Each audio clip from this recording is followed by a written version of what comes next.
사도행전 4장 32절 믿는 무리가 한 마음과 한 뜻이 되어 모든 물건을 서로 통용하고 제 재물을 조금이라도 제 것이라 하는 이가 하나도 없더라.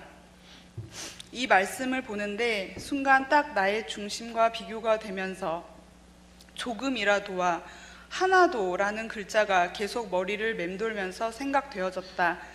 도대체 이 사람들이 누구인가 곰곰이 생각해 보게 되었다. 이들은 예수님을 죽이자고 했던 사람들이다. 그렇게 처참히 죽여버리는 것이 마땅하다고 생각했다. 그런데 이 예수님이 부활하신 것이다.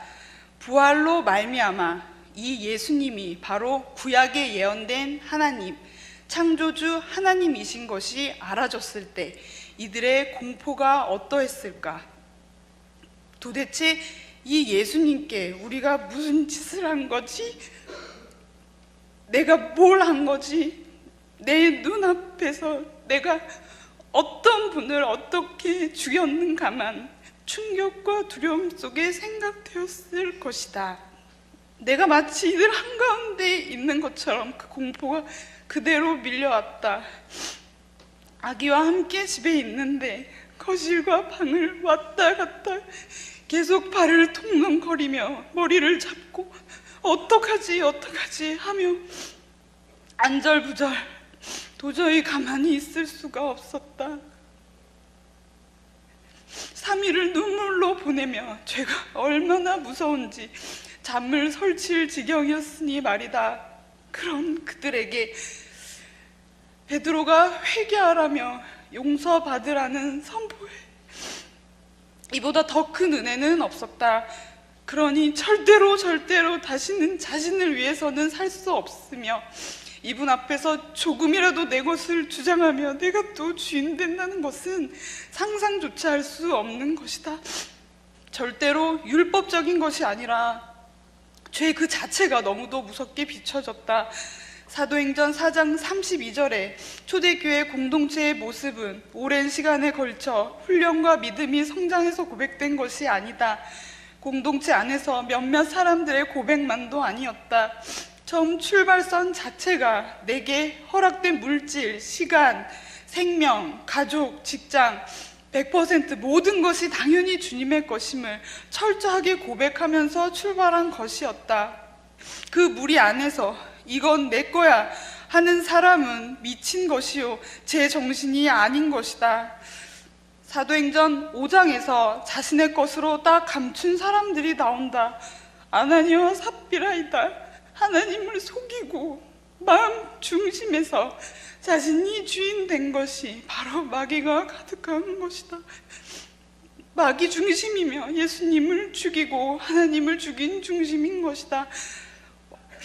내가 죽을지언정 차라리 미치지 않고서야 하나님을 또 죽이겠는가? 공동체를 보호하시려고 그대로 데려가시는 것이 하나님의 은혜였다.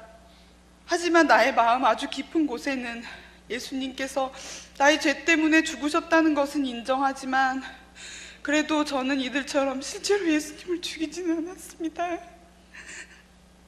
이 죄가 너무나 무섭게 비춰졌기 때문에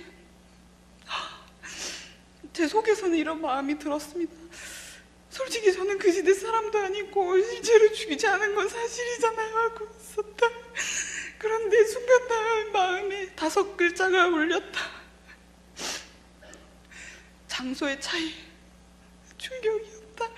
성령께서는 장소의 차이일 뿐이라고 하셨다. 예수님을 죽인 장소의 차이.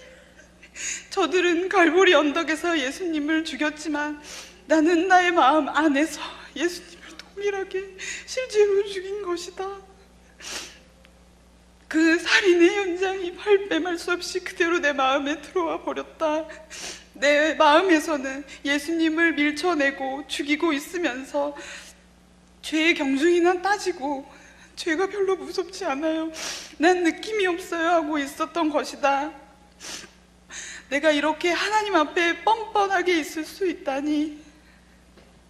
그 죄가 하늘에 사무치는데 나는 오직 긍휼을 구할 수밖에 없는 죄인일 뿐이었다. 지금이 말할 수 없는 은혜의 시대요. 다가올 하나님의 진노를 나는 상상할 수 없다. 오직 부활의 표적으로 일어난 이 회개의 역사가 마지막 시대 모든 족속에게 전파되기를 기도합니다. 아멘.